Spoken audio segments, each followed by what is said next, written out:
Morning, everyone. Obviously, a stormy night across the area during Wednesday evening and Wednesday night. Several tornado warnings were issued. We know of one tornado touching down in Winfield and Marion County. Quite a bit of damage done to the downtown area there, but amazingly, that community came together and they pretty much had much of it cleaned up by about midnight or so. Elsewhere, Rainsville, apparently a tornado there hit as well in northeast Alabama, and we think there was one on the ground for a brief period of time in parts of the southeastern Shelby County on the southeast side of Calera. It actually looked quite impressive on the radar for a while, but it occurred in an area where very few people, if any, live. And the good news about all of this is that there were no casualties whatsoever, no injuries that we know of, no fatalities that we know of, and at least that part is good. Now, we're not done with the challenging weather. We're under a marginal risk of severe during the day Thursday and Thursday night.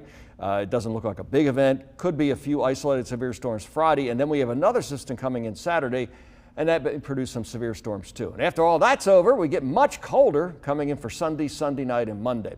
Right now, as we look out at Grandview from Grandview Medical Center on Highway 280, still lots of raindrops on the camera lens there. As you can see, it still looks wet, and you're still seeing the lightning flashing in the background pretty frequently there too. So still some active thunderstorms out there. The severe threat has mostly wound down. We still have a tornado watch in effect. Chilton, Coosa, and Clay counties, and east of there, also Tallapoosa, Chambers, and Randolph County. And all those counties in green, that is an aerial flash flood watch for the possibility of some flooding.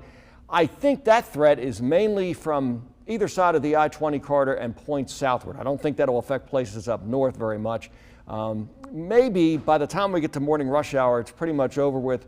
From Birmingham on northward, at least we can hope so anyway. Still some rain falling now on the WVTM 13 Live Doppler. One heavy thunderstorm west Jefferson County, another one over north Shelby County. That's the one causing all the lightning from Grandview. And then we see some rain falling over the east too from Calhoun County on southward into Talladega County.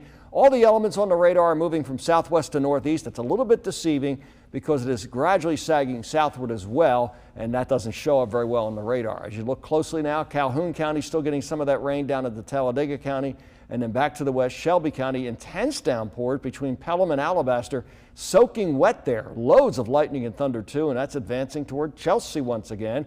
How many times have we used your town name tonight? And then as we look to the northwest of Oak Grove, we find some more heavy downpours about to move in to central sections of Jefferson County, and that could eventually get down to Birmingham as well, causing some heavier downpours there. I think first thing in the morning, rain likely over the southern part of the area, breezy, maybe still some lightning and thunder, especially Birmingham on south.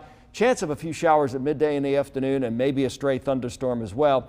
And still warm, even though we had thunderstorms Wednesday evening. It's still going to be warm tomorrow, low 70s for highs, probably still warm New Year's Eve and New Year's Day, then finally much colder by next Sunday and Monday. The low Monday morning down to about 24 degrees, if you can believe it. Okay, we'll have another update coming up in about 30 minutes or so, and we'll continue to do that until our news starts at 4 a.m. Have a great night. Be safe. Jerry Tracy here at WVTM 13.